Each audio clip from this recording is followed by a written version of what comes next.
maasha Allah garagalcha kana fakkaatu kana waliin kan hojjannu ta'a hedduu takka mi'aa hedduu takka bareeda akkasumallee mootu haala salphaatee mirhee neessatti wajjin kan hojjannu ta'a hagaduma viidiyoo kanatti na waliin tura egaa suuraawwan asitti argitan hundi isaaniitu tokkoon isaatiin viidiyoon hojjetame yuutuubii kiyyaarra jira jechuudha warroonni as dhiina kana dhuftan yuutuubii kiyya keessa seenaatiin wantoota amma asitti argaa jirtan mara isaatu yuutuubii kiyya keessatti ni argattan jechuudha tokkoon isaa akkuma kavarii isaa yookaan immootu kun asirratti argitan kanatti viidiyoo keessatti jiran jechuudha egaa hadha mootu garagalcha hojjannaa hagaduma viidiyoo kanatti waliin tura assalamu alaykum warahmatullahi wabarakatuh jarra jirtu warrootatti kee jaalatamoo fi kabajamoo akkam jirtan faa keessanii alaamanii isaa namni keessan nagaa isiniin jedha akkam jirtamee faa keessanii dalagaa maal fakkaata afiyaanii na bira bareeda alhamdulillah isin biras bareeda akka ta'e abdiin qaba egaa garma viidiyootti isin dabarsaa sawan dheeressu egaa sitti liqii keenya bukeeffannaa jalqaba saafatti bishaan dhiqadhee jira itti aansee mootu irshoo yookaan immootu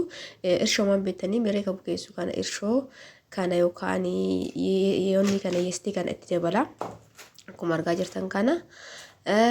itti aansee mootu daabboo qanii kan qimamii daabboo isin dalageetiin jira qimamii daabboo isin hojjedhe san keessa namni argin keessa seenaatiin laalaa qimamii daabbootti godhamu maal fa'a akka walitti daballee qopheeffannu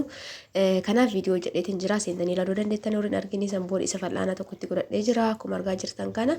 eegas booda hordoftoota kiyya harkaa wal fudhachiisne jechuudha kan walitti goone kana suuqiddatti goone kana wanni biraa wanni goone hin jiru irshoo yookaan kaameraatti godhe eegas booda qimamii daabbootti godhe sadaffaa kun suuqiddatti godha egaa sadiin booda lixii kennaa ni bukeeffannaa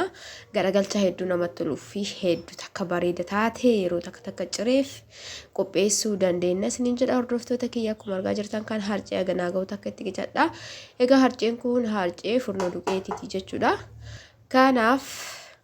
haaluma salphaa ta'een yeroo takka mana keenya keessatti akkana goonee fuulii fa'aa gizee hojjannee dhugaa dubbachuuf daabboo yeroo amma alaa biturra duqeetii hedduu jechuun qaalii ta'u yookaan widdillee ta'u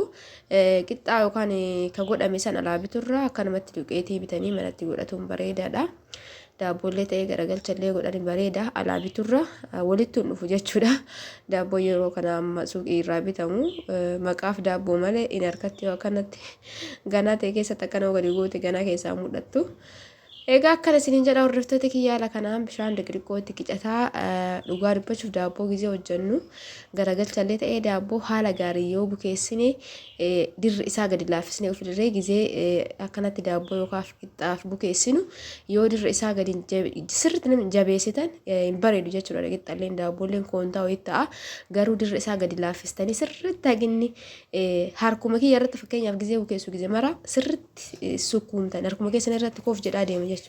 yoo sirri sukkuumame amma dirri isaa kana gadi laaffisaan garagalchaa waan godhuuf akkanatti daabboollee gizee godhu diqqooma kanarra jira ka daabbootti haaluma kanaan bukeessa jechuudha dirri isaa gadi laaffisuun hedduu bareeda ni bareecha akkasumas keessa akka sooftii yookaan laallaafa wayii ta'uu taasisa. Egaa kana godheen booda ka daqiiqaa osoo hin taane sa'aa tokko hangizee maraa gizee daabboo tolchuu wanni an bukeesse sa'aa tokko caalaan fudhatu bukaa of dhugaa dubbachuuf akkana godhee itti qadaada jechuudha. Egas booda wanni bukaa walitti deebinaa turtii gaarii qabaadha. Egaa maashaallah kun akkuma argitan kana haala bareedaa ta'een akkanatti ol danfee jira jechuun garmalillee amma fakkeenyaaf gizee lama sadii gad deddeebisuun hin barbaachisu hin qomotota akkasitti kuni hagammaa osoo hin tuqin gizee tokkoffaa akkana ol guute jechuudha hedduu bukaa'eera keessaa baheera jechuudha bukoon isaa hagami qomototu eeguu hin qabnu tanan durallee gad hin deebisne jechuudhaan gizee tokko namni kana gizee lama sadii gad deebisee tolchaa garuu akkasitti hin ta'u jechuun hin qomotota jechuudha takkitti mesan sirriitti waan akkanatti ol bukaa'ee gad deddeebisee itti godha egaa biddeen tolchee geesseen booda garagalchaa kiyya godha isiniin jedha hordoftoota kiyya viidiyoon kun akkasitti tolu abdiin qaba hundi keessan like share gochuu hin dagatina isiniin jedha akkanatti tursiistanii eelee teessan gizee biddeen tolchee geesse lammata hinoo isuuqa jedhurraa wanti itti godhadhee akkanatti gargeen booda daabboo kiyya yookaan garagalchaa kiyya itti godha jechuudha hordoftoota kiyya egaa eelee tana gizee baay'ee namoonni nagaafattan eelee tamoo wayyata biddeenaa teessan hin beektaatii naan jettanii an dhugaa dubbachuuf tanuma fayyadame elektiriikii tanuu beektellee tanuma fayyadame irree agamma akkaataa isin qabattaniini hedduu takka barakattee irti waggaa jechuun waggaa afur akkas ga'uun ooltu isima jechuudha. Gizee garuu gizee akkana taatu tana gizee tokko irraa jijjiiree jira eelee isaa kana jechuudha. Tunillee baqattee jirti akkuma argaa jirtan kan ani gizee baay'ee garagalchaa fa'aa itti godha biddeena godhee geessu bakka qixxallee sirratti godha waan hundaa sumarra fayyadamu waan ta'eef rakkoo hin qabu yoo tuni baqattee isin inni garmalee deemte jette inni namaan hojjetu yoo inni nama hojjetu didisan eelee isii irraa jijjiiran jechuudha hordoftoota kiyya. Kanaaf namoonni nagaafattan tamuu jettanii namoonni nagaafattanii anta nama fayyadamee beekaa garuu tama akkana taatee ta sochootu sunillee hedduu bareedduudha istadhaa isiniin jedha ta sochootu jechuun ta wanni jechuudha tanuma taatee kun dhaabbataadha ka jalaa hiqaa keessa kaatan qaba kiyya kuni. Tuun immoo ammayyooftee dhufte suni gubbarraan akkanuma garuu bakka barbaadetti fuutee sookeetti bakka sookeetti hin jirutti bakka barbaadetti tolfatu dandeettaa olii gadi sochoofta garaagarummaan isaa kanuma kuni amma hedduu bootaa qabate taanaan achiin kaaftu bootaallee ni qabata gara olii gadi sochoosuu hin dandeetti jechuudha gara jalaatiin bakka meeshaa kaatan qabdi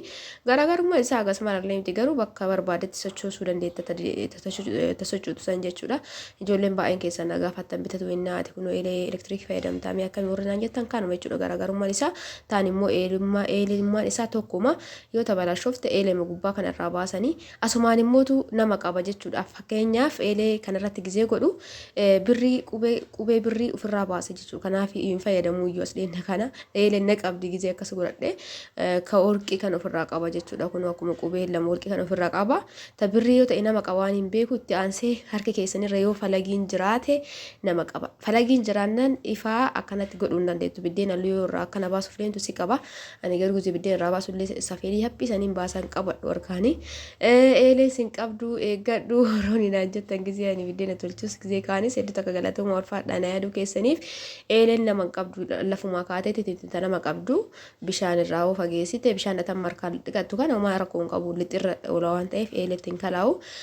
kaan immoo inni guddaan gara jalaatiin gizee eelee kanatti fayyadamnu gara jalaatiin shiboon isaa yoo gadhiise minaamina baay'ee takka badaadha shiboo isaa laallatu gizee mara cheekii godhuu qabdan gizee tolchitanii geessan jala isaa laaluu qabdan xiqquma shiboo yoo addaan laallaa yoo wal tuqe yoo akkas akkasitti malee nama qabu jechuudha haala kanaan garagalchaa keetti godhadhee itti qadaadeetiin jira. Hordoftoota kiyyaa daqiiqaa muraasa booda kunoo kana fakkaata gizee qixxaatti godhu gizee mara eeleen tun hedduu takko itti gara kunoo nafa isii bakki lixiin irra hin jirre kana bishaan dhiqqeesse daabboo irratti godha jechuudha akka inni dhaama qabaatu maalis jechuu barbaade bakka ittiin goone kana waan bakka qullaa jirtu kana hedduu takka xabarratti gizee daabboo tolchuu garuu dirqama waan ta'eef daabboo ijoolleen ni feetiin illee qursii alaan binnu jechuudha kanaaf dirqama gizee mara daabboo ni godha gizee biddeena tolchee geessu. Kanaaf eeleen tiyyaa yuudaarraan babbaqaxee jirti yoo tabalaashaatee hornaan jettan immootu eelema gubbarraa kana itti jijjiiran jechuudha irraa baasanii jeesoo jalaan sirreessanii tabiraa gubbaan itti godhanii akkasii isiniin jedha warroon nagaafattan bareedaa kan dhufisuunis garuu meeshummaa isaa tokkoffaaf lammaffaa qabaa isa laaltanii yoo bitattan bareedaa isiniin jedha bakka sochootu sunillee garuu mootuu biyya keenya keessa laalikaa kama tokkoffaa sadaffaa lammaffaa san tokkoffaa jedhanii nama gurguratan malee wanni biraa bareeda isiniin jedha akka isinitti loofdiin qabaa kunoo garagalchaan keenya irraa bayeetiin jira maashaallah eegas booda ammallee irraa rigee hin baay'isu daabboo afur sadii akkasirra hin caalchisu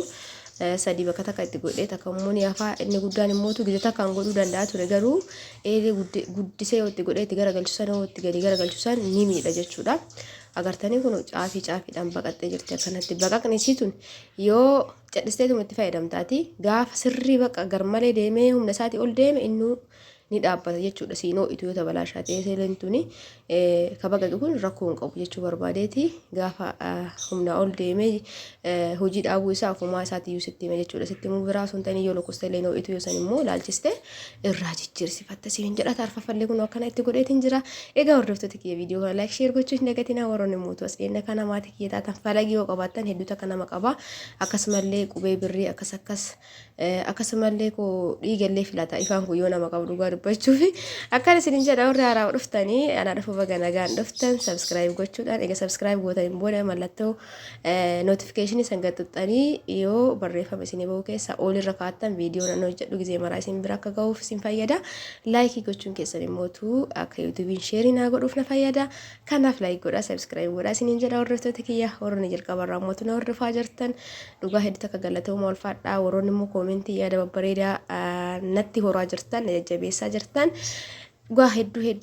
akkanaaf galatooma ulfaadhaa isin jaaladha isin kabajaa isiniin jedha maamiltoota kiyya eegas booda kanallee itti garagalfannaa kun akkuma argitan kana adii ta'een bilchaanne hin jedhina hedduu akka bilchaate eeleen elektiriika akkanumatti bilcheessiti jechuudha kan lafaa sanoonni hin gootu asirratti kun baasee jira dura gizee baasnu safeed irratti akkana baasaa eegas booda laastikii marra hedduu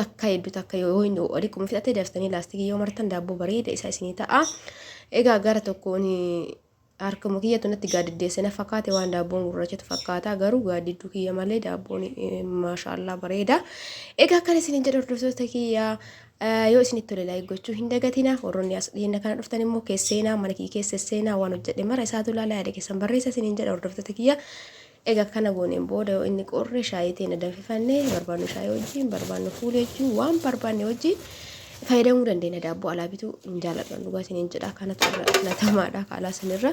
egaa akkana isiniin jedha hordoftoota kiyya viidiyoon kiyya kana fakkaata ture akka isinitti tolullee abdiin qaba hordoftoota kiyya yoo isinitti tole laayik shii gochuu hin dagatina yaadaaf xiqqaa keessanillee barreessaa viidiyoo biraatiin inshaallah yeroo dhiyootti walitti deebina hanga sitti hundi keessanuu bakkuma jirtanitti horaa bulaa isin jaaladha isin kabaja egaa obboleeyyan kiyya biyya namaa jirtan dhiiras ta'ee dubara rabbiin immoo bakka jirtanitti